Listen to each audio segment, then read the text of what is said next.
I'd like to welcome each one here this evening, Monday, August 11th, for our first meeting in this month.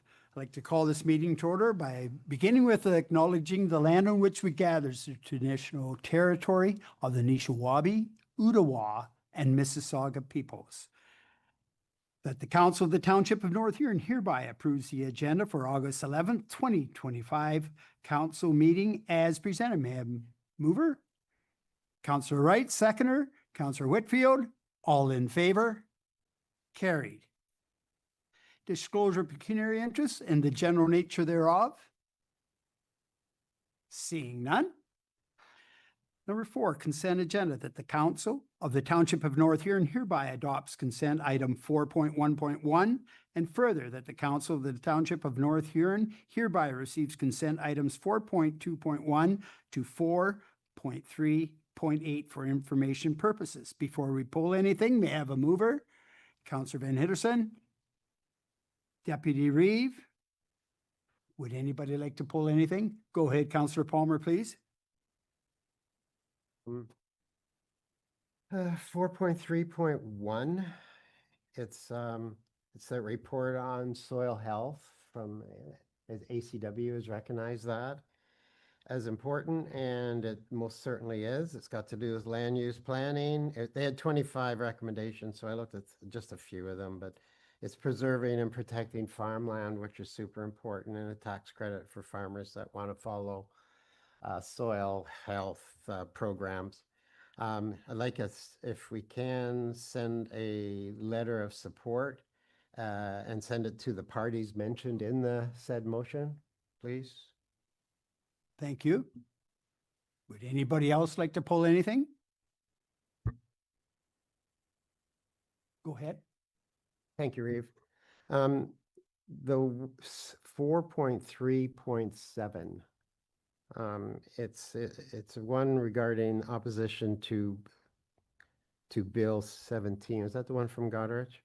And it's known as building faster and smarter. It affects the development charges that any municipality would place on development, and it wants municipalities to defer these charges.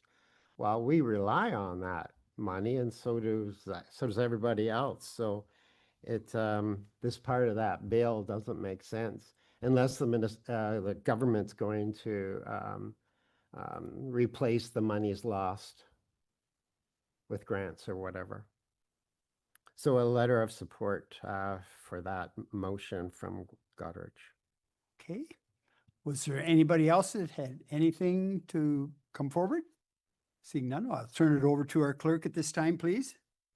Thank you, Your Worship. So provided the mover and seconder are fine with the friendly amendment proposed by Councillor Palmer, your new motion would be that the Council of the Township of North Huron hereby adopts consent item 4.1.1, and further that the Council of the Township of North Huron hereby receives consent items 4.2.1 to 4.3.8, exclusive of 4.3.1 and 4.3.7 for information purposes. So Councillor Van Hitterson is the mover and Deputy Falconer is the seconder. Okay. All in favor? Carried. And then your second motion posed by Councillor Palmer would be that the Council of the Township of North Huron hereby directs staff to send letters of support for agenda items 4.3.1 and 4.3.7. You need a seconder now. Second. Councillor Van Hitterson. Okay. All in favor? Carried. Thank you. Move on to our public meetings and hearings and delegations at this time. We have two ladies here, Megan and Kelly, and we welcome them to the podium at this time, please. So we're going to let them give their presentation, and then afterwards, if there's any questions, we'll open it up to the floor. Thank you. Is that working? All right. Hi, I'm Megan, and this is Kelly. We're community members from Blyth, which is part of North Huron. We're here today about the Blyth 150. So as you're aware, we have our 150th anniversary coming up in 2027, so in 2 years from now. And we're here to put forth the idea of a community celebration The vision is a volunteer-driven, community-wide weekend, including a street festival commemorating our history and celebrating Blyth, along with different celebrations throughout the town on a long weekend, which will foster local pride, supporting our businesses and create lasting memories for residents of all ages. The key benefits would be community engagement, economical boost, cultural showcase, and legacy building. We are proposing that we would be looking at a timing of July 1st to the 4th of 2027. So starting on Canada Day with camping opening, having music and entertainment, food and beverage area, kids events, and making our first day more of a family-friendly event. The whole weekend would be a family-friendly event, but really focusing that Thursday Canada Day pride of a family-focused event. Moving into Friday with our opening ceremonies and having other activities and things throughout the town with music, entertainment, food, kids, and then an evening activity, maybe fireworks, drone, working through those details on as we do our planning within the community, yeah. And then July 3rd, the Saturday, we would have a full street event. So we would like to close down the main street of Blyth, drawing in everyone to our core, showcasing our businesses and everything that we have in our downtown, as well as the history of Blyth. There's a lot of history there that we would like to showcase through that specific shutdown of our main street. And then on Sunday with a community-wide church service. As those members of Blyth know, we have a lot of different churches within our community, and we would like to showcase all of the diversity in our faith community, as well as music, entertainment, and having some closing ceremonies and then closing up our camping. This is a proposed map. So the green box would be where we would have camping, which would be on the Blyth Fairgrounds, or sorry, they're not called the fairgrounds anymore. I grew up there, that's what we've always called it. At the Arena Community Center, Blyth Community Center, is that the right terminology for it?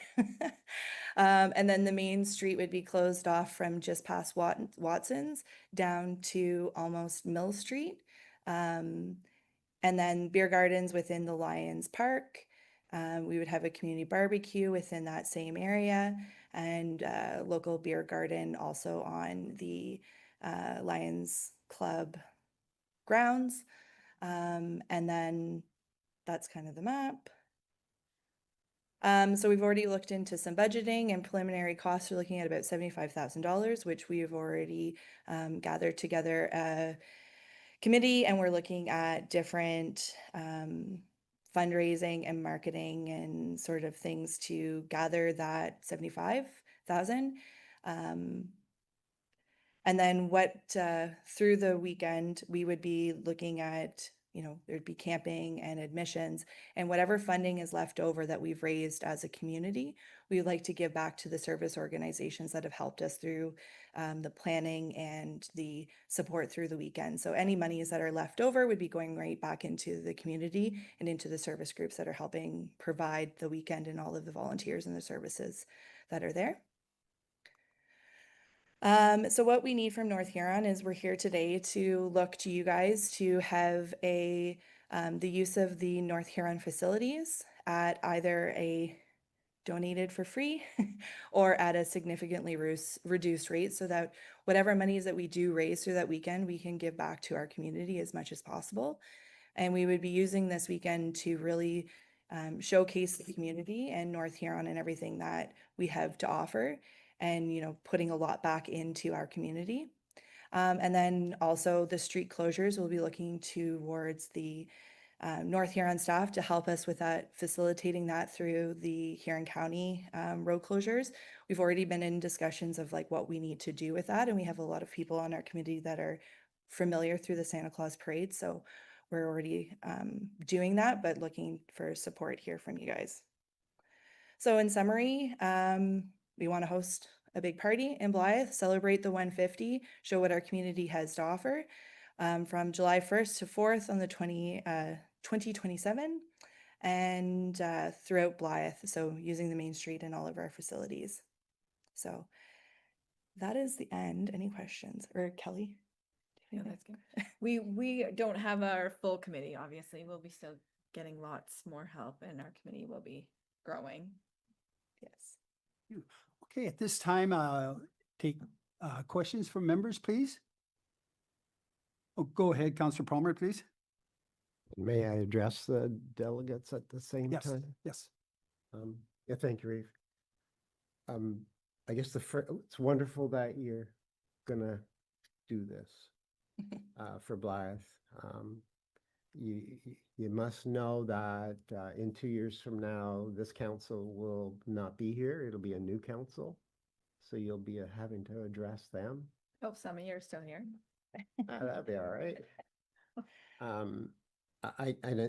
Probably the main thought would be when Wingham had their homecoming, they asked similar things.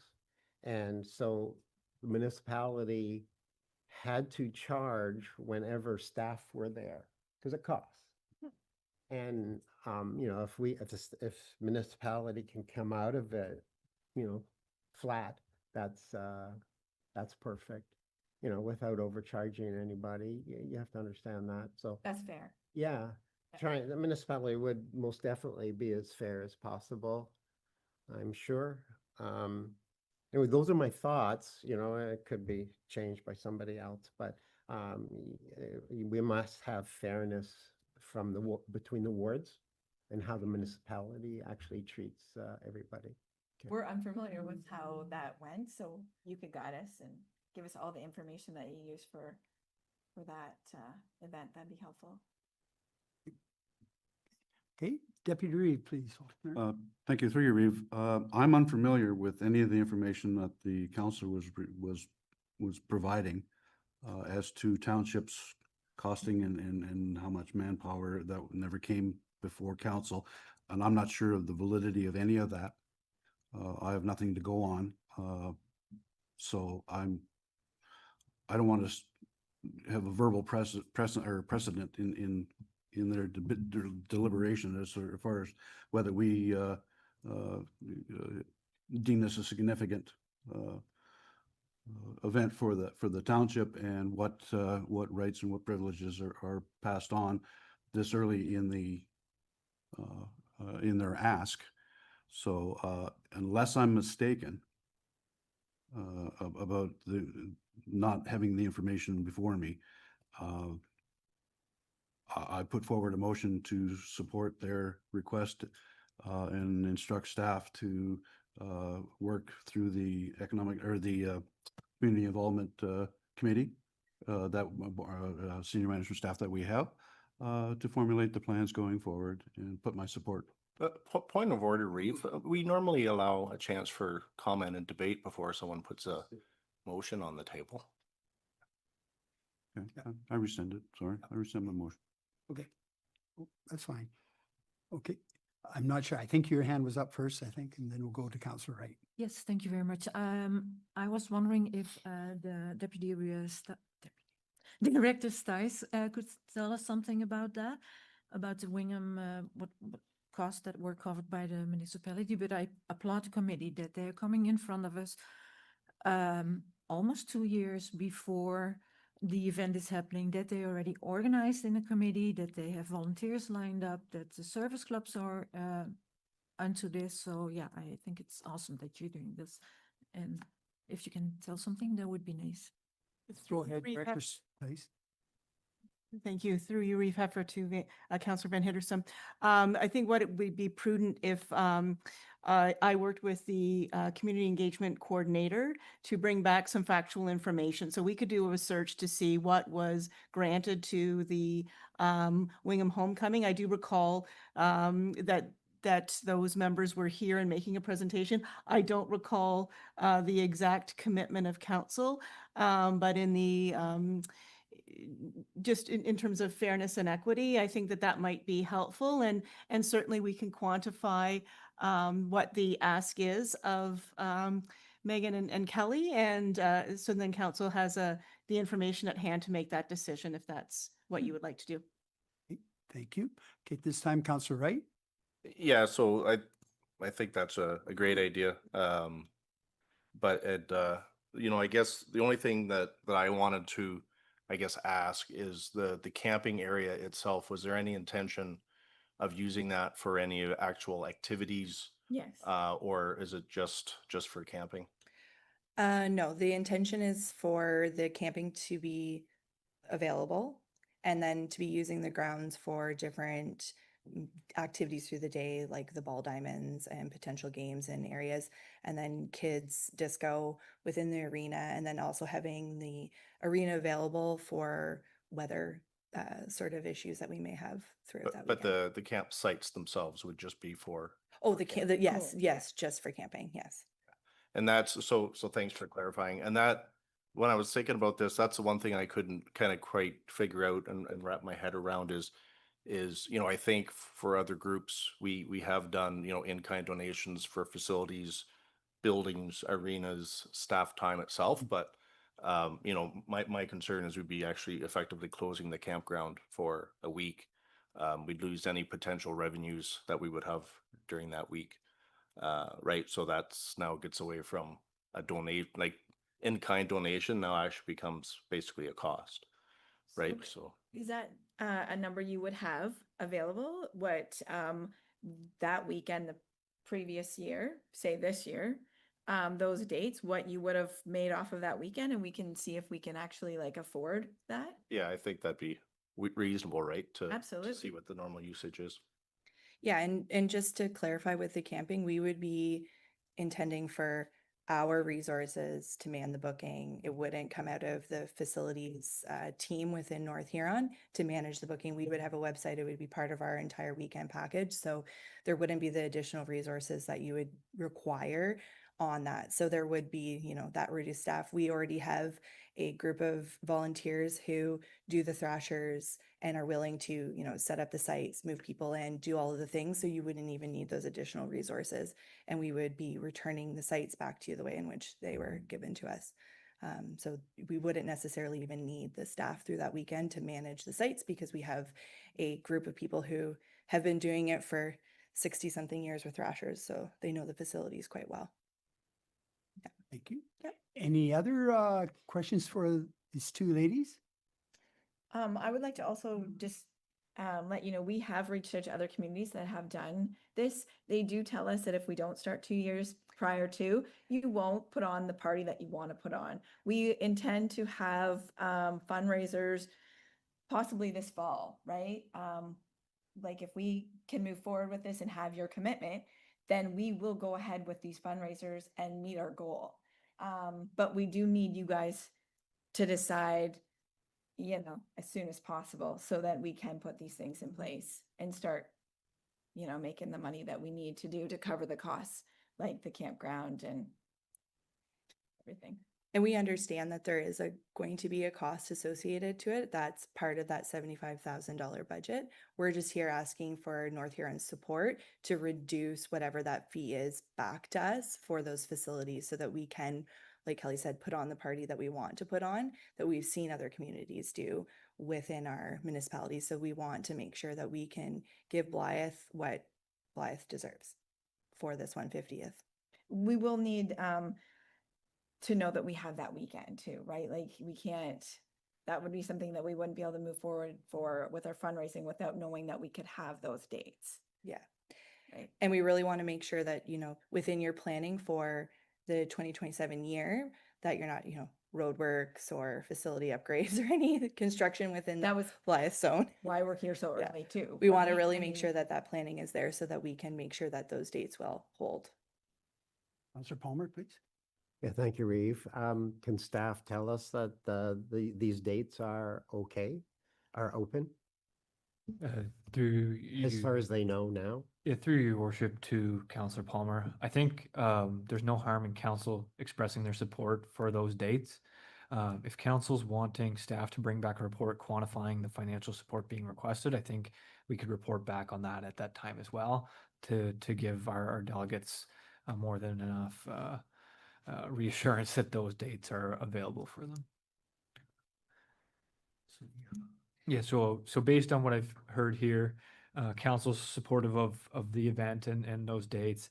Council wants the organizers to work with the community engagement coordinator through the special events approvals process, and council wants a follow-up report on the financial support being requested prior to making a decision on how much or what level of support you want to provide for the event. So if that's the case, then your motion would be something along the lines of that the Council of the Township of North Huron hereby expresses its support for the Blyth 150th anniversary event to be held on July 1st to July 4th, 2027. And further, that council directs the organizers to work with the community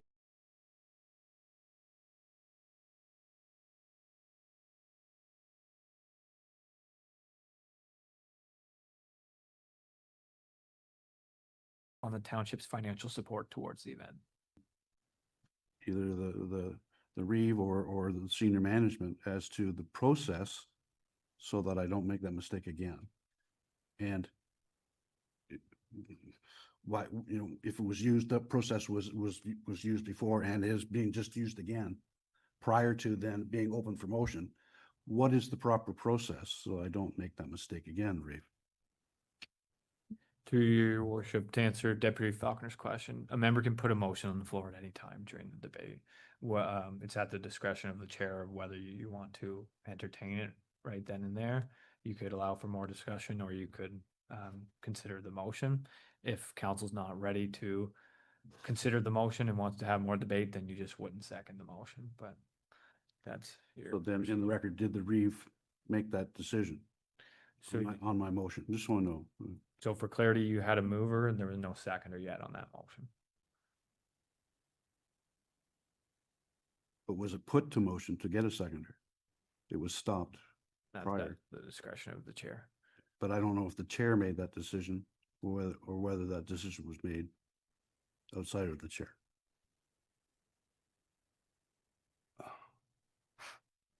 That's good.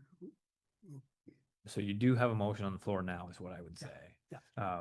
Motion. So if council's not satisfied with that motion and wants to consider the one that didn't necessarily have a seconder yet, I'd say, I guess, just logistically to move us through this process, you would vote this motion down to then consider the second motion. So does that require the Reeve to declare the discussion closed and open for motions? Or can they just be, like, I'm confused in that matter. So I guess the question is, if someone puts a motion on the floor, does that motion live or does it die if the chair doesn't call for a seconder of the motion? So logistically, any motion you have, you should look for a seconder. If it doesn't have a seconder, then you can continue on. Okay, so now we have a motion on the floor by Councillor Palmer, second by Councillor McBurney. All in favor? Carried.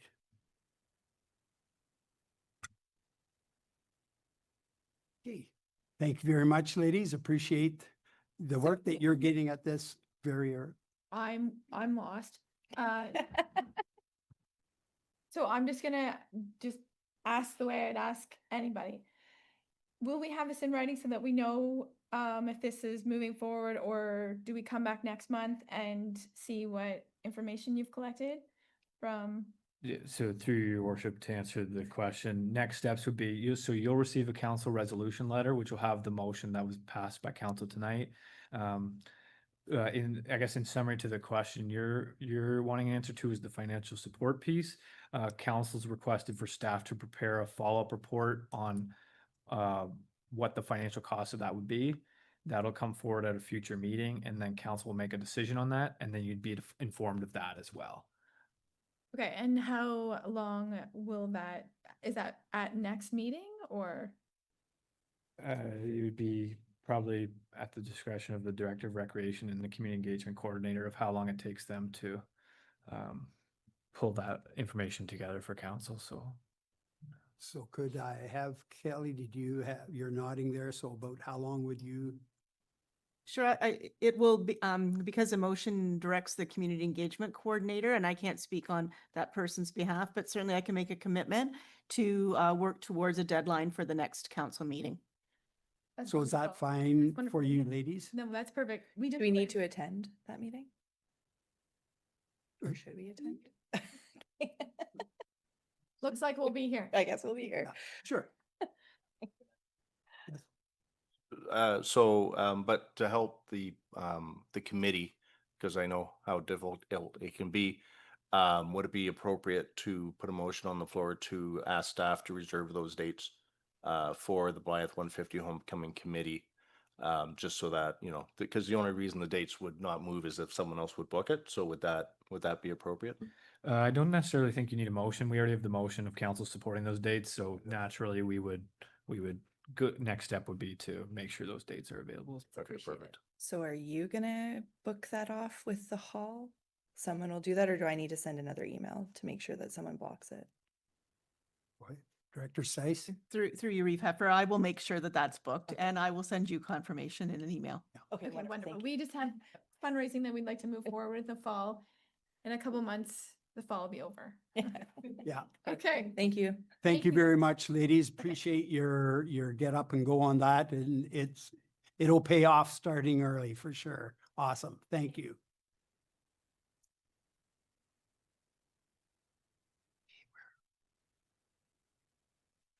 Okay, at this time, we're going to move to 6.3.1 FA 2025 Wing of Columbus Center 2025 upkeep, maintenance, and repair. And at this time, are there any questions for Director Stice with this, with her report that she put out to us? Go ahead, Deputy Reeve Faulkner, please.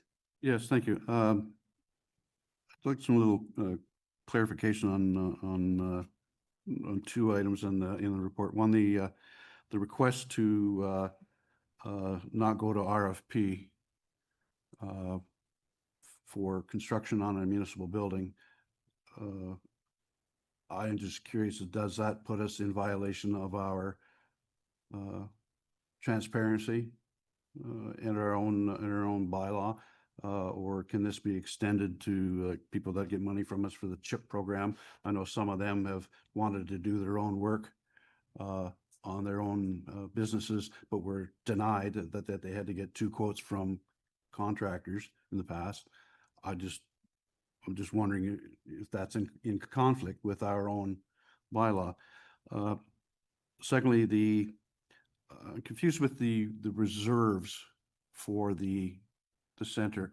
Are those reserves a budget item every year that is put into reserves for that particular facility, or is that granted back? The pledge from the organization goes into the reserves that they can pull from those reserves, making it that there's actually no rent or levy used. Every month, the money that goes in can come out, whatever they put in. I need clarification on that. So those 2 things I need clarification on. Thank you. Thank you. Go ahead, Director Stice, please. Through you, Reeve Heffer, to Deputy Reeve. So two questions that you have. So the first one around the procurement policy and the process for this project. It really boiled down to 3 separate projects. So there was a painting project which you would go to a specific skill set to do that. And then there was the installation of the bathrooms upgrades and then the kitchen. And so 3 quotes were provided. But then in conversation with the Columbus Center, they really wanted to work with their handyman who has done the work before, who they trust, and who could actually manage the skill sets required for all 3 projects. And so looking at that as best we could, it seemed to fall within our policy to do that. Well, yeah, in order for everything to have the warranty and such for municipal, and it is if I'm not mistaken, that kitchen is still property of North Huron. So we can use unlicensed staff or unlicensed procurement, because it will save us a lot of money in the future if we're allowed to use non-contracted skilled trades. I'm just curious as what that doesn't make sense to me that in one everything else we do we have to get quotes And yet for this one, we don't need registered skilled labor. You know, if something goes wrong, we've had lots of blowback from tenders that went out that we didn't take a certain tender, or a tender was late, but now we're just going to allow no tendering process. I don't think that, maybe I'd rather have senior management to chime in on that one, whether that's within our custodial duties. So through you, Reeve Heffer, to Deputy Reeve, in my so I did receive some quotes from a painter. I did receive some quotes from some installers of cabinetry for the washrooms. And at the end of the day, the Columbus Center made the request to us to use the handyman, who they confirmed with me has the proper licensing to be able to perform this work, that he is covered by WSIB and insurance. So that falls under, you know, the best interest of the township. And so bringing forward that motion to council was done in, you know, in good faith and following our policy as much as we can, and also looking at it as an opportunity to work with the Columbus Center within the realm of the work that they want done.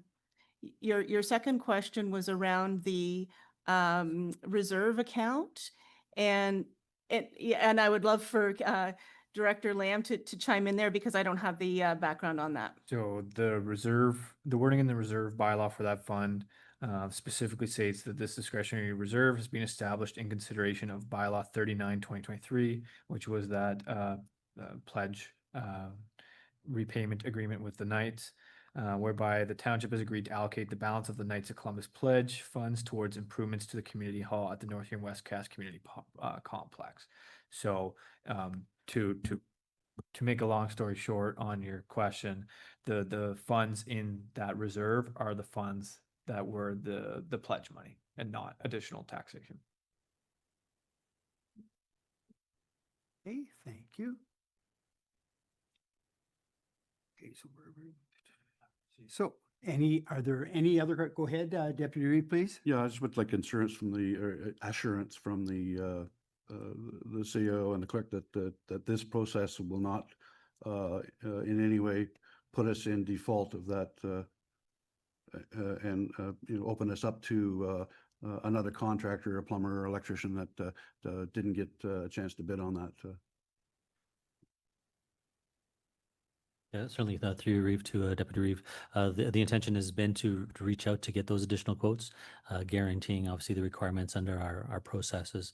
This won't impact other agreements. We'll still look for the same requirements in terms of costs, funding, and the liability coverage, including WSIB for any contractor that would be coming in for whatever location is or facility is being utilized that's owned by the township. So the process will still be followed in that aspect, ensuring the value for the projects and the works being done is addressed through an agreement now with the Columbus Center, who are, for this project, it's the Columbus Center, but for the others, it'll be monitored to ensure that we have all the necessary liabilities and coverages necessary to allow for that work to continue. So it has to be, again, licensed individuals that have the protections of How does the township know that we're getting the lowest price or the best product?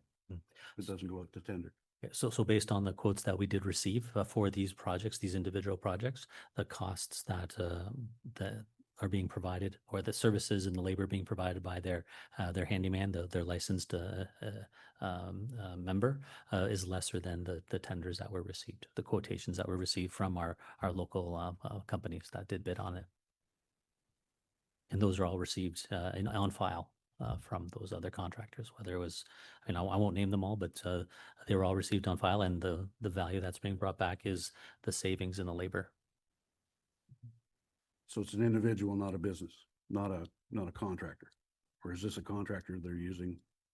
He's a contractor with a licensing and the certifications needed to do any of the work. So whether it's the electrical or work in the plumbing, he's got all the licenses and tickets necessary. The normal process, council is provided with all of the quotes to make a decision of council on.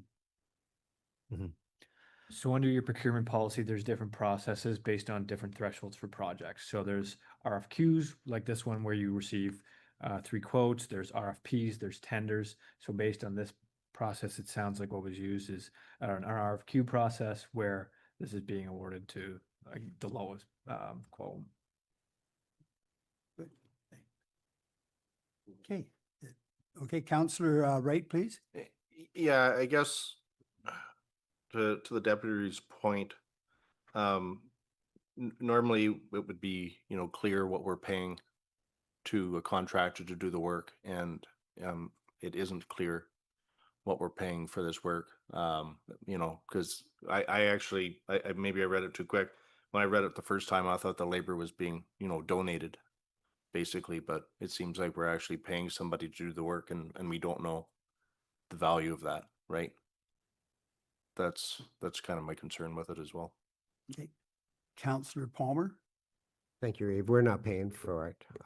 It's coming out of reserves, and that reserve total of 137,000 or so is pledge money. They've been paying 12,500 a year through the years, and that's where it's sitting at. We agreed as council to allow that to be used for repairs and maintenance of and it's our building, but of their part of the building. And yeah, so we also agreed that any donation they made, they've done this in the past, would come off of the total of the pledge that that we are requiring them to pay the grand total. So that was agreed upon, but it's not happening at this time. That's just another point of information. But this is reserve money that they've paid. They've paid up through the years. But it's reserve money that paid to us as a municipality. So these are our funds that we have to authorize to be sold. Depends how you look at it, but it's their money that came in, and yes, it's municipal reserves. But it's not taxpayer money as such. Okay. Okay, one last there. Go ahead, Deputy, please. Yes, Reeve, it seems that council's being taken out of this equation. As far as decision-making and I refute that it's not taxpayers' dollars, that if they're in the township we don't get any other revenue except for our leases and our taxable basis. So it is taxpayers' dollars. But my concern is that council has been roughshod on this process. It hasn't followed any of the normal procurement policies that this township has and has been sued for. And I don't want to go down that lane and open this up to more open-ended interpretations. Go ahead, CAO Nelson, please. Maybe just try it off for a little bit more clarity too. This is the first proposal for a project that's coming back from the Columbus Center under the new agreement that had been signed in terms of the understanding of how the Columbus Center and the club operates and the facility that we ultimately are responsible for as a township. The recognition and the meeting that we did have when previous interim director Wilson was here as well, we spoke to that change in process. That it can't be work that can just be approved by the Columbus Center because they are the lessees, or they have that agreement to operate. It needed to go through the proper processes that the township has incurred, and that's why we introduced the requirement for the 3 quotes. They were satisfied with one, and we went back, and Director Stice went back and requested that we get 3 more invitations for each of the projects. So again, the painting project was one separate. The kitchen and washroom facilities was again a separate project as well. So again, the values of these projects are under that threshold that's under our procedure, our bylaw for acquisitions and projects. So our numbers that were presented here are lump sum, but we could have divided that, I think, separately to provide that clarity for how much is the painting project versus how much were the maintenance or repairs for the kitchen and the washroom facilities and some of the, I guess, the countertops that we're looking at replacing because of other conditions. Any of that work will be tied to AODA requirements, again, as part of the municipal requirements going forward for facilities that are open to the public. All of those are being managed and monitored as part of the project. Certainly, we can bring back a more fulsome report on the separate projects that detail the figures. And then we can also then highlight the different quotations that were there. Whether the proponent, I don't have that, maybe Director Stice is more aware, whether the handyman is providing no cost for his labor because he is a member of the club. I don't have that in writing, but again, certainly that can be brought back as a clarity to show the value being saved here for the amount of work that is being asked for. Again, trying to save the dollars that are, whether, again, it is in reserves. Yes, it still is a township responsibility to approve that as in accordance with the agreement that was signed by the Columbus Center and ourselves. Is this process available to any other member of the Township of North Huron? Or is this a singular one-off agreement again that we've get ourselves into trouble with? It's still the answers I'm getting aren't giving us aren't giving me clarification. If that was the process, and that should have still came through council, we should have seen the results of those. I wasn't even aware that they were going out for RFP. So I'm not sure if the regular people in the, like, I didn't see it posted. I didn't hear of any other contractors wanting to bid on it, what the date was for the date for the closure of this requirement on these RFPs. So I still have a bad feeling about this process. Could I have Director Stice, please? Through you, Reeve Heffer, to Deputy Reeve. And I think CAO Santos identified it, that yes, the report should have clarified that this was actually 3 projects. And so within the procurement policy, we can ask for 3 separate quotes that doesn't go out into a more public process if it falls within that threshold. And when we reviewed the 3 separate projects, which is what I was going for, because someone who's going to fix a bathroom is likely not going to do a lot of the painting, right? Those are separate projects. They could be the same, but these were separate because we were looking at some different elements within the washrooms. So we received some separate and independent quotes from 3 providers for each part of that project. The Columbus Center came back and said, we have a handyman. He provided me with a quote as well. He will be, the intention, my understanding from in conversations with the Columbus Center is that this person will be paid through the reserve and through the Columbus Center. So it's not, my understanding is it's not voluntary, but we were quantifying that work to be able to meet that threshold.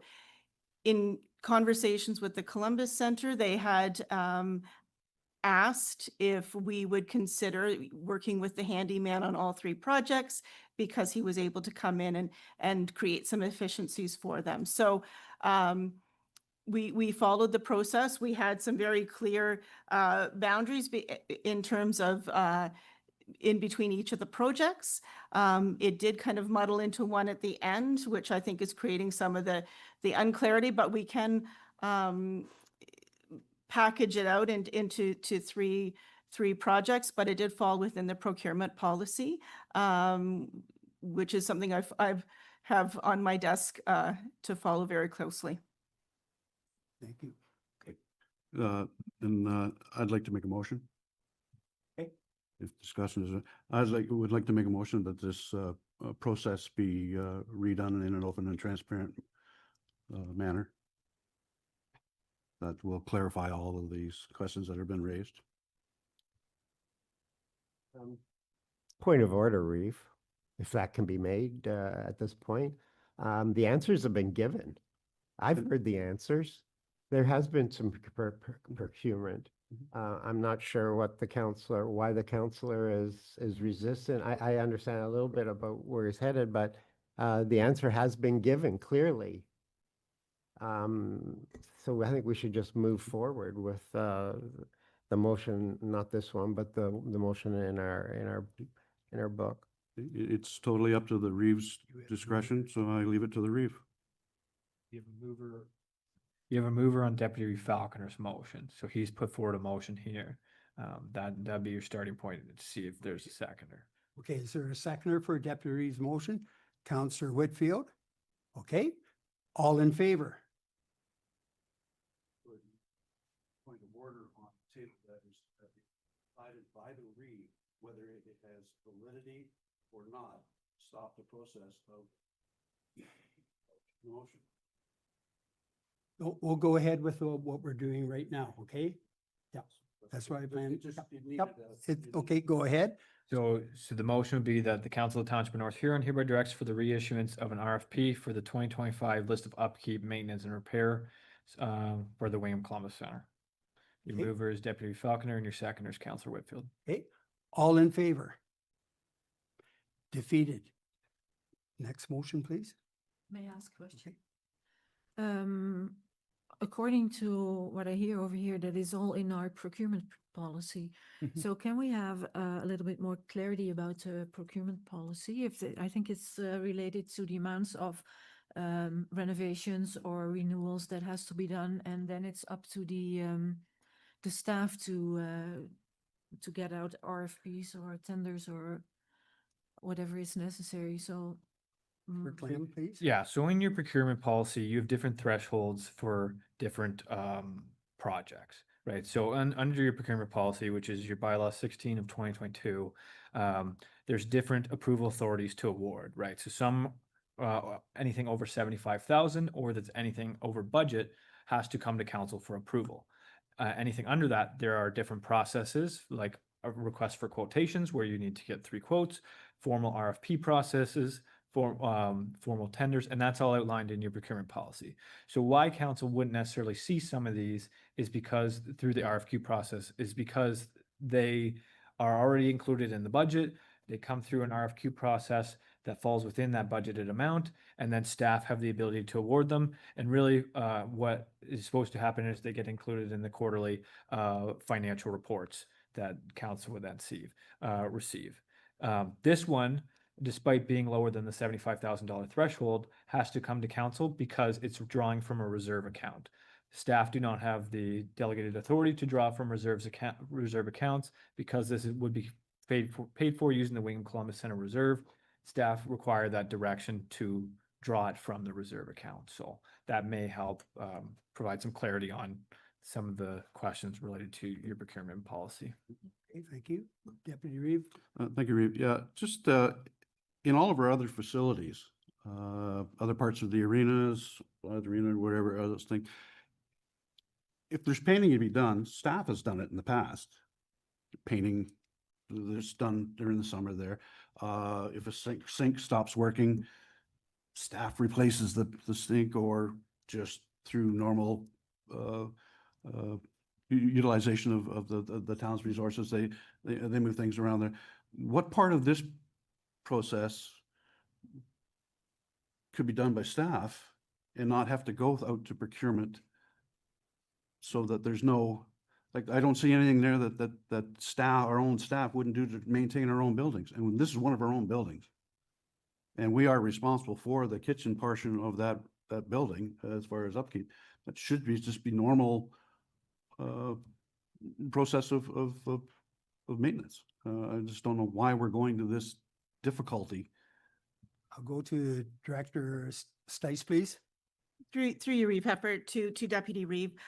So we're following the bylaw 38-2023, which outlines a process for how the township will work with the Columbus Center. And a couple of those things have already been identified. One is that we will have 2 meetings a year with the representatives from the Columbus Center and representatives of staff, including a member of council, which is Councillor Palmer.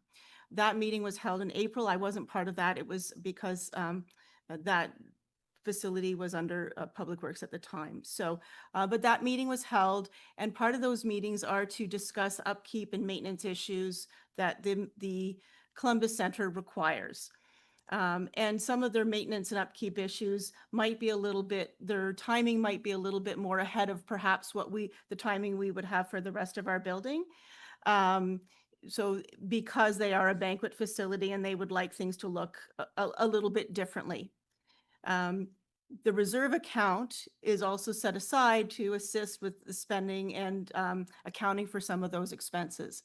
And yes, while staff could maintain painting and the kitchen and that type of thing, it was going beyond the scope of that staff are able to do at this point in time. And the compressors will go on at the Wingham Arena tomorrow so that we can have early ice in Wingham. And so there's just a few pressures, and this process allows for us to access some outside resources to complete some of the work and utilizing the reserve fund to pay for that work. So we're following the process that has been outlined in the bylaw.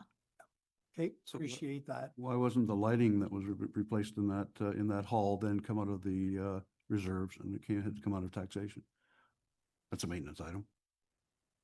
There's two different processes here, and Yeah. I don't Well, like. we have a motion on the floor right now, and I need a mover or you. go Well, right yeah, ahead. so you had a motion on the floor that was defeated. You still have the staff recommended motion there, or a counselor can put another motion forward, but staff ultimately required direction. So the staff recommended motion that was included in your package would be that the Council of the Township of North Huron hereby receives the report of the Director of Recreation and Children's Services dated August 11th, 2025 regarding the Wingham Columbus Center 2025 upkeep, maintenance, and repair, and further that council authorizes the completion of the work in the amount of $35,000 to $37,000 for the 2025 list of upkeep, maintenance, and repair for the Wingham Columbus Center as listed in staff report FA 2025-04, utilizing the funds in the reserve account for the Wingham Columbus Center. Okay, may I have a mover? Counselor Palmer, Yeah, Reeve, I'll move that motion, of the staff recommendation. may I have a seconder? Counselor Wright? All in favor? Carried. 6.3.2 RC 2025-08 Operation Concession Booth at Blythe and Wingham Arenas for 2025-2026 season. Are there any questions for Director Stice at this time? No, it's given in the report very well. So at this time, I need a mover. Counselor Van Hitterson, seconder. Counselor Whitfield, all in favor? Carried. 6.4.1, update on the winter maintenance of sidewalk policy. Are there any questions for CAO or clerk in the absence of Director Watson? Go ahead, Counselor McBurney, please. That's through you, Reeve. I would like to make a motion to move that with an amendment Go ahead.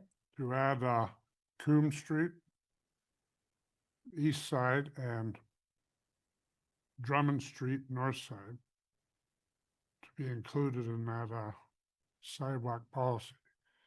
There's a couple bus stops in there, and there's a lot of short people running around in there. Okay. And then you said Drummond Street, and may I ask what side did you say, the Drummond Street? The north side. Thank you. And I believe they came last year to our council for in Wingham there on Minnie and John Street, and I think that was rectified. I understand it did the purpose what they wanted it to do, and they're looking at it. Deputy Reed, please. Yeah, through you, Reeve. On the map that was provided, the section on Helena Street and the tail westerly of Victoria Street, are they within the township of North Huron? Is it over the river? It's Well, on. I'm just going by the boundary lines on the map that says what township of North Huron has, and then I'm noticing that we're plowing sidewalks outside of our municipality, if that's the case. Either that or the map is wrong. Go ahead. I had a motion in Oh, that last one. Okay, so go. Yeah, so you have a mover of Councilor McBurney's motion. You'd be looking for a seconder, but I guess in the absence of Director Watson, you do have a mutual maintenance of winter roads agreement with Morris Turnberry, right? Mhm. So we maintain certain roads that makes more sense cost effective wise, and they maintain some of ours. It could be tied to that. I don't have that in front of me, but that's a potential reason of Okay, why. thank you. Well, just clarification. That makes sense. And just clarification on the problem with the motion. What's there again, was I out of the proper procedure of asking questions? Because after you have a mover and a seconder, other times this evening you've had questions or had discussions, and then sometimes you have not had questions. So I'm still, again, have not wrapped my head around as to what procedure we're actually using here. If I was wrong, I'm wrong, but Okay. was that not the spot for questions? Yeah, it's your discretion as the chair of how you want to conduct it, whether you want a motion first or whether you don't. So you do have a motion from Councilor McBurney still. I think it'd be prudent to look for a seconder, I guess, as a starting point Okay. here. I have a seconder. Counselor Palmer, all in favor? Carried. 6.6.1, CS 2025-13 here in Pioneer Threshers and Hobby Association request to be recognized as a municipal significant event. Are there any questions for CAO Santos at this time? Okay, so could you read that motion for us? Yeah, so the motion included in your agenda package would be that the Council of the Township of North Huron hereby receives the report prepared by the Community Engagement Coordinator dated August 11th, 2025 regarding the Huron Pioneer Threshers and Hobby Association event. Further, that council hereby supports the request of the Huron Pioneer Threshers and Hobby Association in making an application to the Alcohol and Gaming Commission of Ontario, AGCO, for a special occasions permit to hold a bar at the Blyth and District Community Center on September 5th and 6th, 2025 from 8 o'clock p.m. to 12 o'clock a.m. in conjunction with the Huron Pioneer Threshers Reunion. And further, that council proclaims the event to be of municipal significance. And further, that council waives the municipal alcohol policy requirement for off-duty police officers on private security company personnel to be present for the upcoming Huron Pioneer Threshers and Hobby Association bar being held at the Blyth and District Community Center Hall on September 5th and 6th, 2025. Okay, were there any questions? Sorry. Yeah, just a question. I'm just curious what it is about this festival that requires this special designation, because I just don't, I mean, there's beer gardens and other things, at other events like homecomings and stuff, and so I'm just curious about that. So yeah, through your worship. So there are certain applications to the AGCO that require it to be deemed a municipally significant event. Under North Huron structure, currently council has the ability to issue those proclamations. You could delegate that to staff through your special events approvals process, but currently it's not, which is why when those scenarios occur, as Denise works through reviewing those events, they have to come forward. Okay, thank you. Okay, Counselor Palmer, please. Yeah, thanks, Reeve. I'm just curious about this waiving the need for police or security guards at the beer gardens. I don't understand. We need to have that, or there's a liability issue. There could be a liability issue. There's police or guards at every other function, a similar function. So I'd just like to understand. That's all. Go ahead. Well, the provision under the significant event precludes to not following those guidelines. If their guidelines stipulate being applicable, their event is a private event. It's open to the public, but it's as far as the Thrasher goes, and members only. The dinners and the dances and such are not generally advertised as open to the public, but they in turn in their festival, they have the entire campground fenced off and security, and there's just one way in and one way out. They're just asking to be precluded from having to pay for extra security that is normally under the township's procurement of an event with alcohol in it. They're professing to be having their own ability to maintain that themselves with being the festival that's being closed. That's all. That's the between the two. Okay, at this time our CAO wants to respond, please. Okay, thank you, Reeve, and to members of council.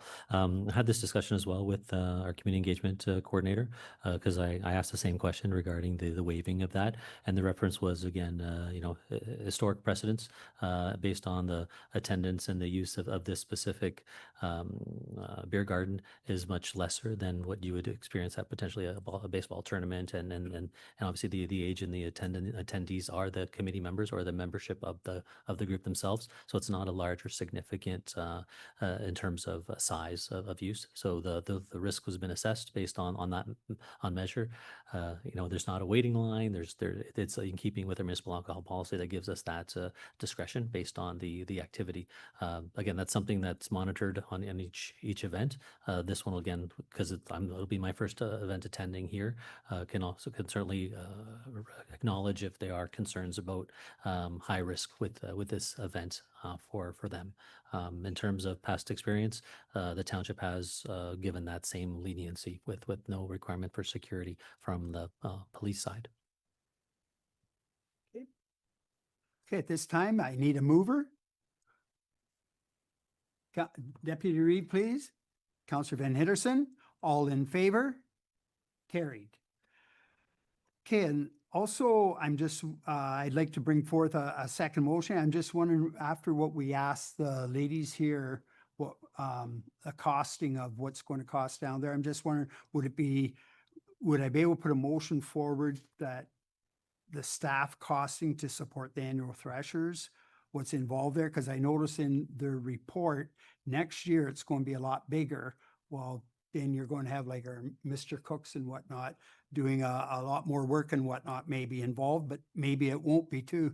But again, it's just, we asked the other ladies about the costing. I'm wondering, could you craft a motion for me, Clerk Lamb, please? Yeah, so if that's the case, your motion could be something along the lines of that the Council of the Township of North Huron hereby directs staff to prepare a follow-up report detailing the costs to the township associated with supporting the annual Huron Pioneer Threshers reunion. Okay. You have a mover in your The second. seconder is Councillor Palmer. All in favor? Carried. CAO 2025-16 Commercial Facade Improvement Grant Applications. Are there any questions for our EDO? Nope. You did a good report. We see where the money's going there. I'll just have you read the. Yeah, so the staff recommended motion would be that the Council of the Township of North Huron hereby receives the report of the Economic Development Officer dated August 11th, 2025 regarding the commercial facade improvement grant applications for 35 Patrick Street, Wingham, McBurney Funeral Home, and 402 Queen Street, Blyth, Lunar Lounge Salon. And further, that council hereby approves the commercial facade improvement grant for 35 Patrick Street, Wingham, McBurney Funeral Home in the amount of $4,920. And further, that council hereby approves the commercial facade improvement grant for 402 Queen Street, Blyth, Lunar Lounge Salon in the amount of $275.69. And further, that council hereby directs the Economic Development Officer to prepare and execute an agreement between the Township of North Huron and the applicants, which outlines the terms and conditions of the grant program. Thank you. May I have a mover? Councillor McBurney, seconder. Councillor Whitfield, all in favor? Carried. CAO 2025-17 Corporate Communications Policy. Are there any questions for CAO Santos, please? Go ahead, Councillor Palmer, please. Yeah, thank you, Reeve. I'm just need to know for a fact that it's not hiring someone else. It's just getting advice from an expert that this policy is top notch. Is that what it is? I just don't want to see hiring another person. Thank you for the question and through you, Reeve Heffer. The intention is to introduce a corporate communication policy, which we don't have one at this point. The intention then is to utilize this draft and bring it into the hands as part of our communications and marketing plan strategy to do a review to ensure it covers all of the bases.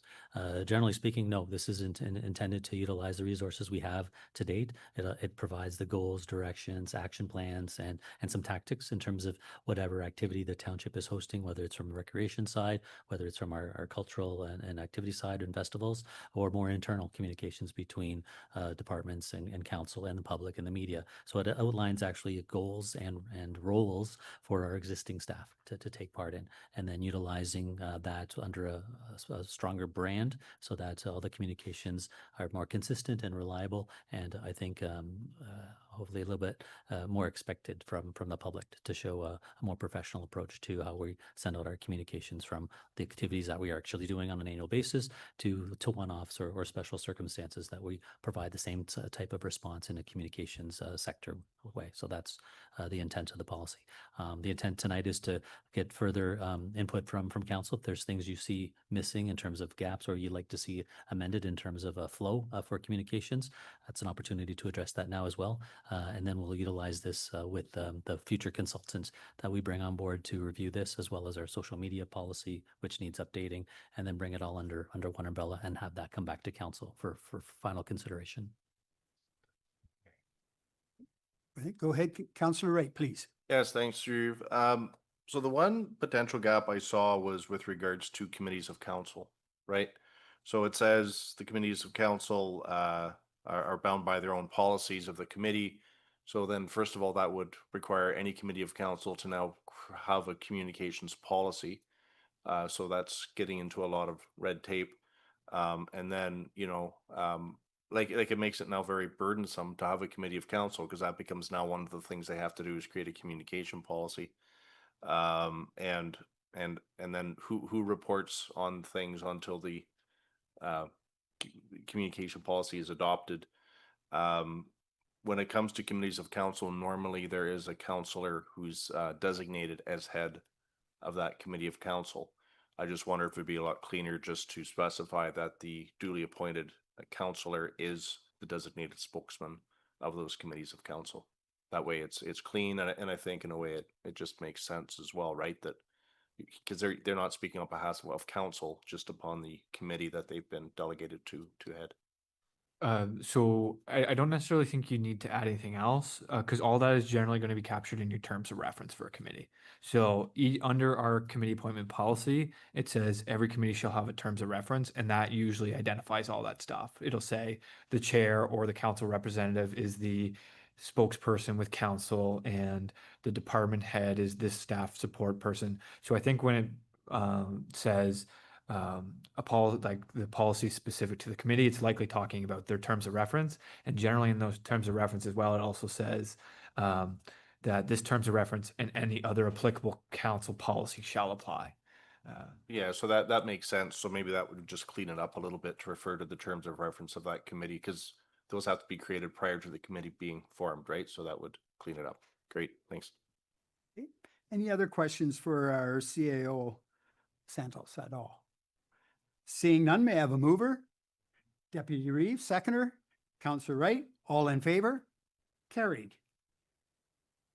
Correspondence requiring action or direction, 7.1, Huron Pioneer Threshers and Hobby Association Incorporated, letter concern regarding proposed daycare facility built on Blyth campground site.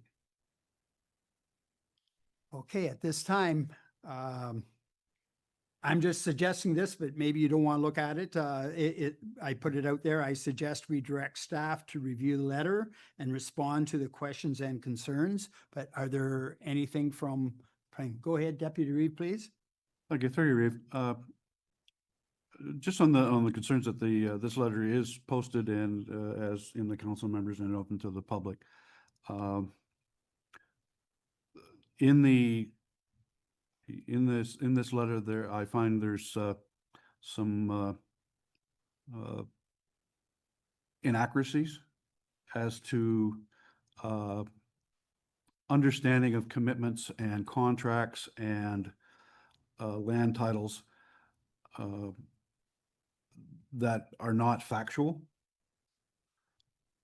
And to make any decision, like for us to make a decision, I think council should have all of the township's records as to how the progression of this mutual agreement has gone forward through the years to clear up some of these misconceptions. And I think that factual portion should also be forwarded to the Threshers Association for their clarification. Just some simple accusations that land was transferred for $1. I don't understand that to be the exact procedure of that was gone through.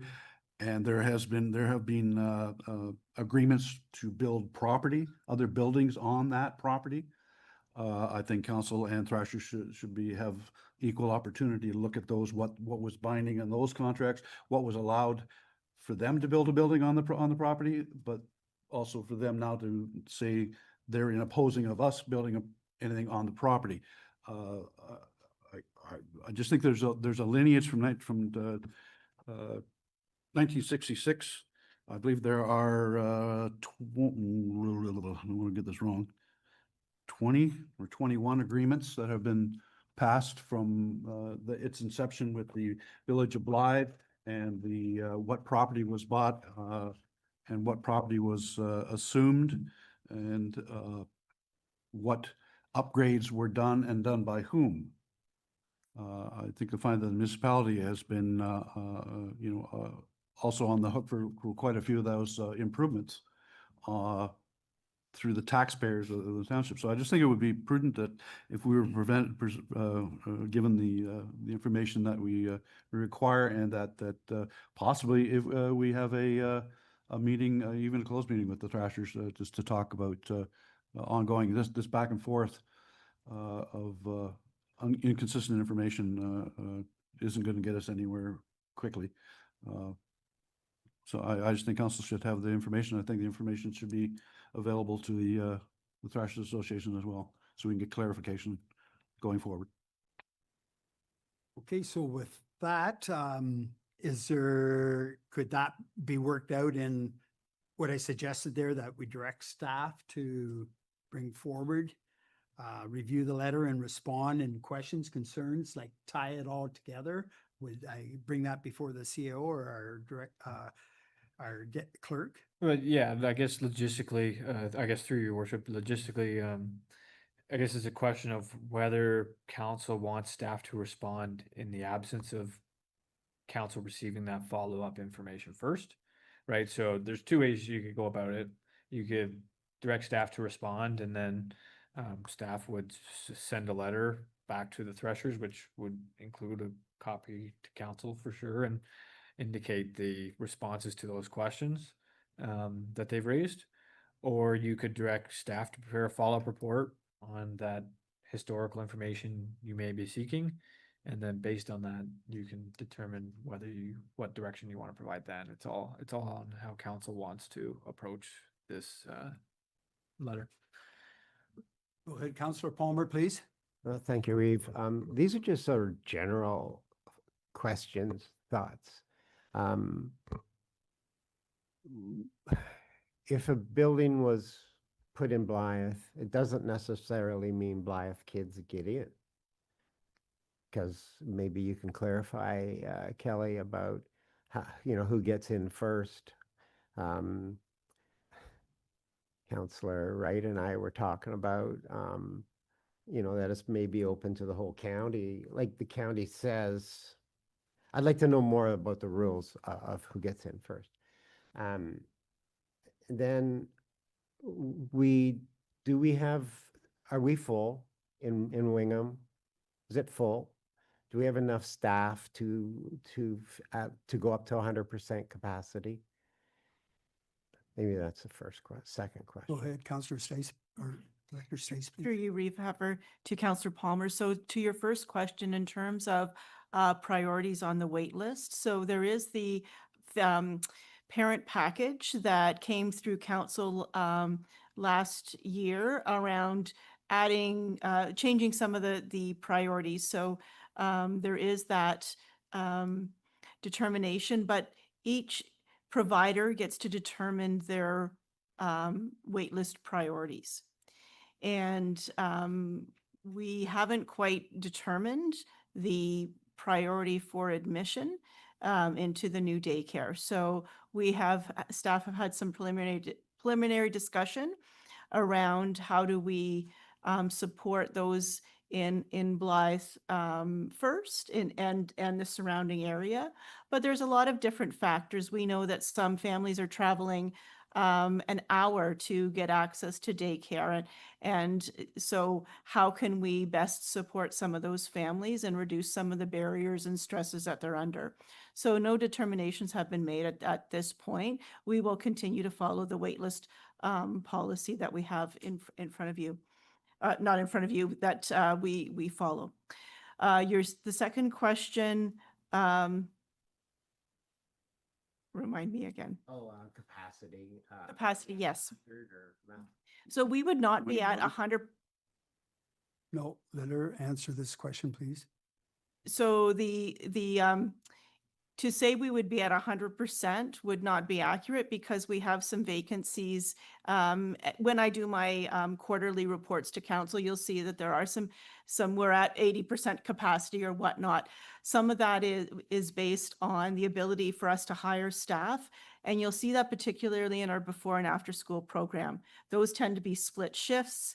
It's a harder position to apply for, which is why I've come to council in the past to find ways to have full-time permanent positions, just as a way to have a more lucrative opportunity available for employment.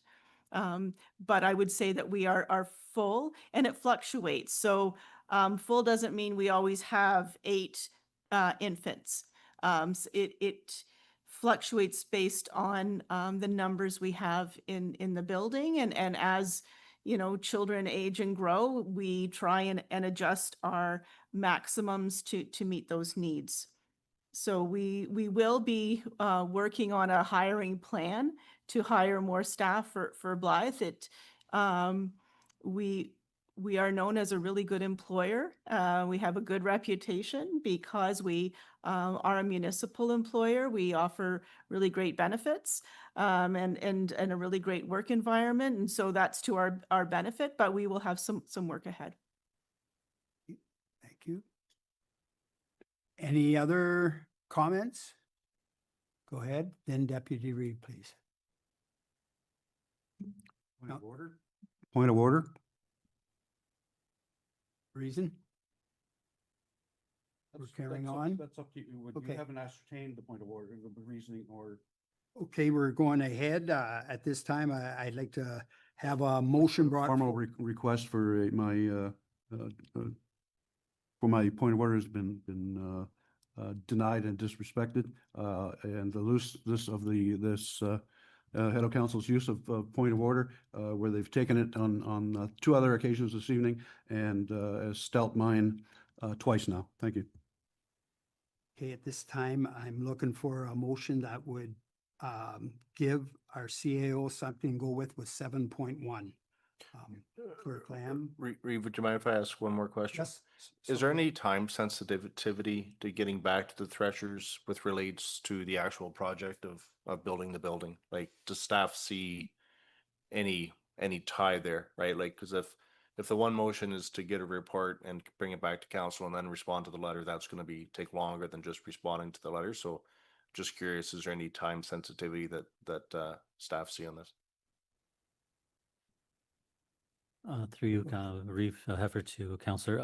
The time sensitivity is more in relation to, I think, how it'll affect their event this year. And we've already expressed that there won't be any impact or effect.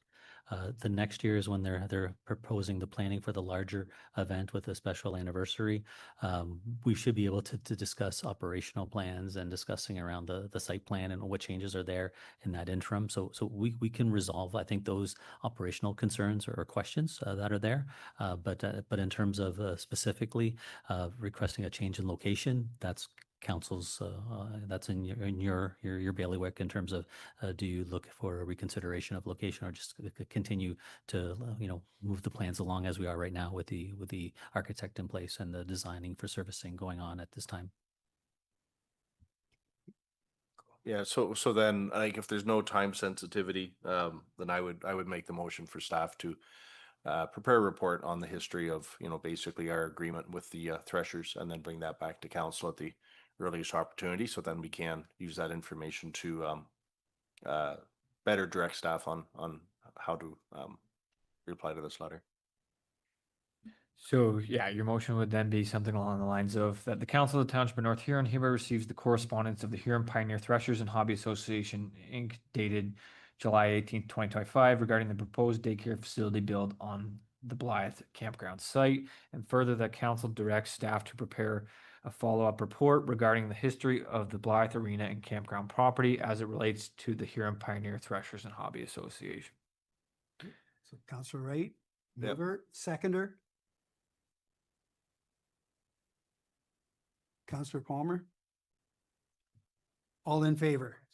Oh, sorry, yeah, go ahead. Thank you, Reeve. Have all other sites been exhausted? Like the second ball diamond, for instance? I know we've had issues there, but it's another site. The end of Drummond Street East, even in Belgrave at the arena to the south end is kind of an empty spot. I'm just trying to think out of the box. We get a lot of resistance for a lot of things in Blyth as a rule. Maybe we need to go out. It doesn't really matter if someone has to drive a little bit. They should be happy that they can get in. Hey, Councillor Van Henderson, please. I think we had reports about the location for the Blyth childcare center. We've had that already. With staff, everybody and architects, we have determined that this is the best place. This will serve a really needy subject of our population. We need young people in our community. We have the facilities. We have so many things that young people need. We don't have the daycare facilities.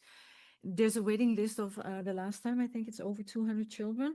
So it's just something that we really need. This will bring more people to Blyth.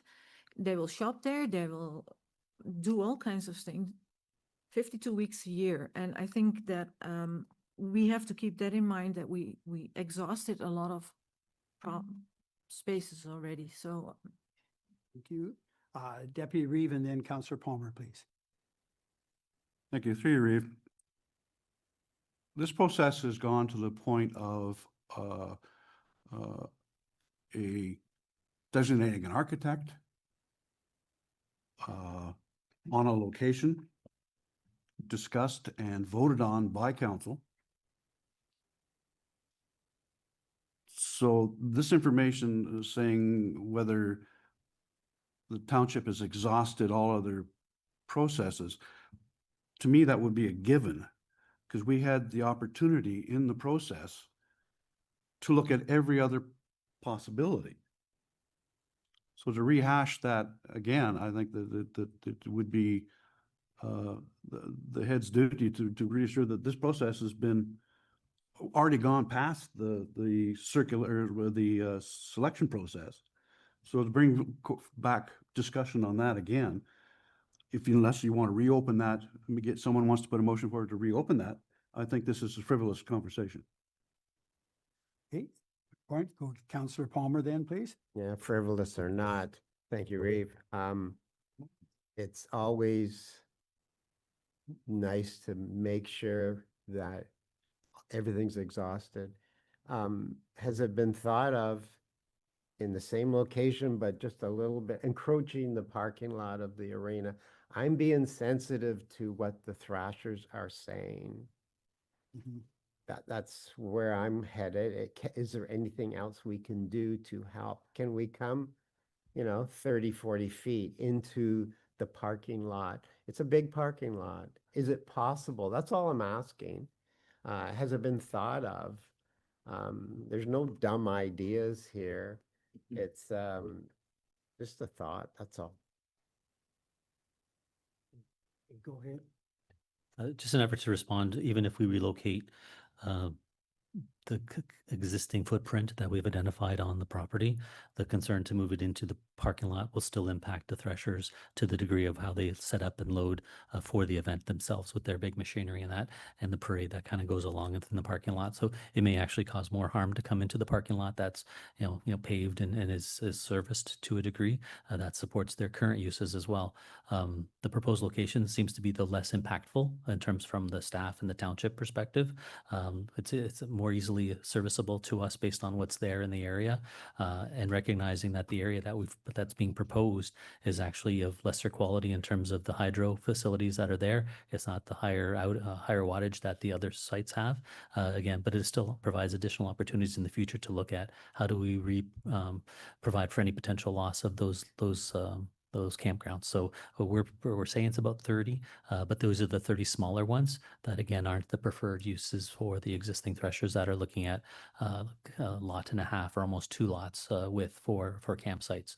So again, these aren't necessarily their premium lots that are being provided for the facility. It's one that we feel, again, for the balance of the year, the 52 weeks a year service to the community outweighs, I think, that short-term 1 week benefit for potentially 30 campgrounds that are there that are, again, lesser used than the others. Thank you for that explanation.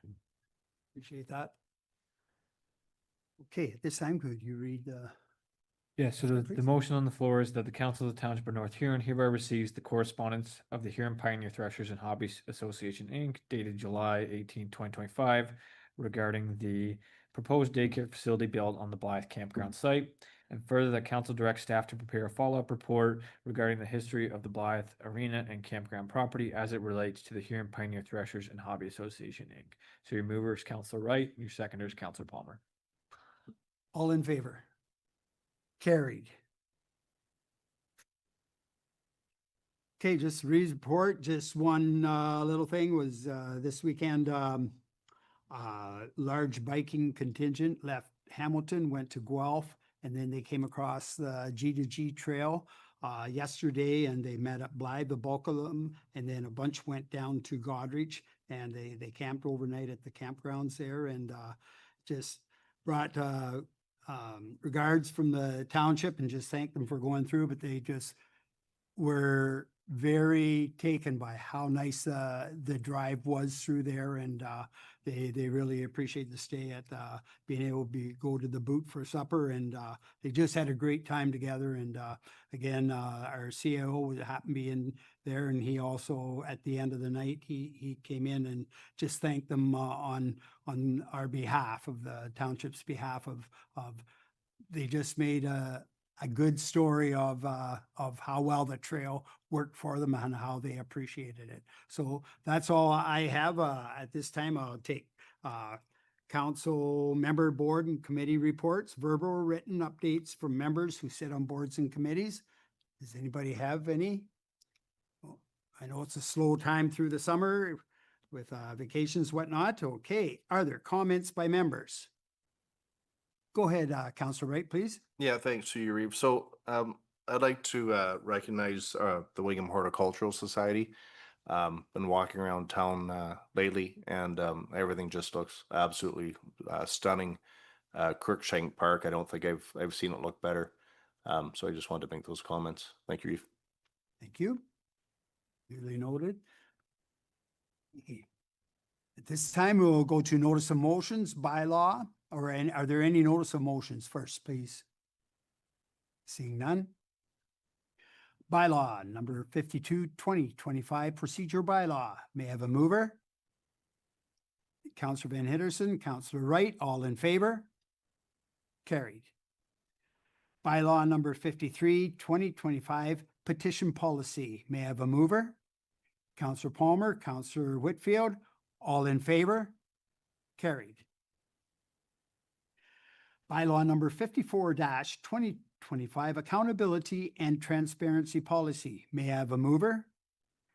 Counselor McBurney, seconder, Counselor Whitfield, all in favor? Carried.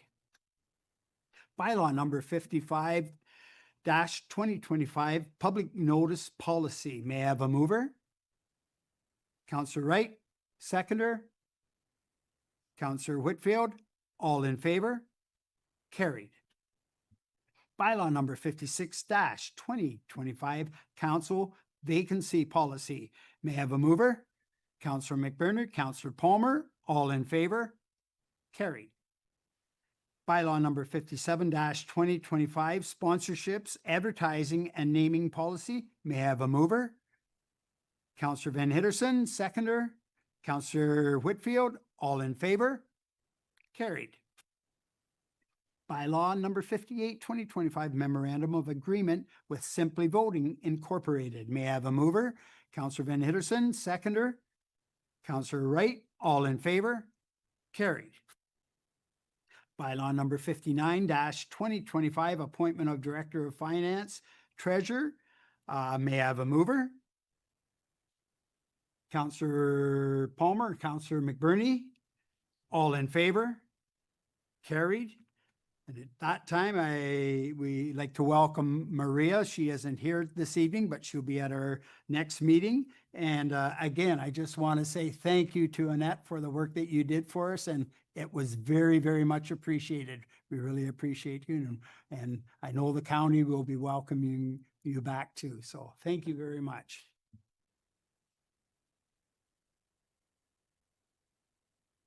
Next meeting, the next regular council meeting will be held on Tuesday, September 2nd, 2025 at 6 p.m. in North Huron Council Chambers. A community open house will be held on Monday, August 25th, 2025 at 6 p.m. in the Wingham Columbus Center at North Huron West Cast Community Complex. The next Wingham BIA board meeting will be held on Thursday, August 21, 2025 at 6:30 in the Hot Stove Lounge at North Huron West Cast Community Complex. And the next Blyth BIA board meeting will be held on Thursday, August 28th, 2025 at 8 a.m. in the first floor meeting room of the Blyth and District Community Center. Are there any other announcements? Seeing none. Other business? None. Closed session report note. The Council of Township of North Huron hereby proceeds at 7:32 to an in-camera session closed to the public under section 239, 2C and E of the Municipal Act to discuss the following: a proposed or pending acquisition or disposition of land by the municipality or local board, proposed acquisition of land update, and litigation or potential litigation, including matters before administrative tribunals affecting the municipality of local board, direction regarding potential litigation. And further, that the CAO items 1 and 2, and the Director of Legislative Services / Clerk, item 1 and 2, and Economic Development Officer, item 1, remain in attendance. May I have a mover? Counselor Van Hitterson, seconder. Counselor Whitfield, all in favor? Carried.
I'll ask our CAO to report out, please.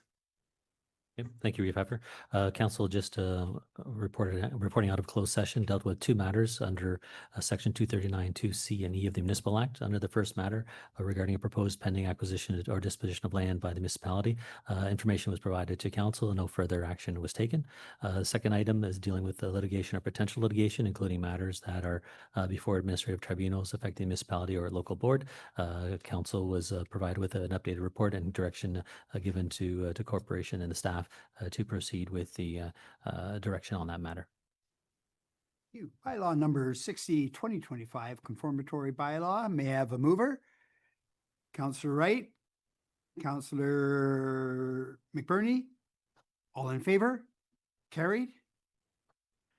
Adjournment that the Council of Township of North Huron agree that there being no further business before council, the August 11th, 2025 regular council meeting be hereby adjourned at 8:16. May I have a mover? Councillor Van Itterson, Deputy Reeve, all in favor? Carried.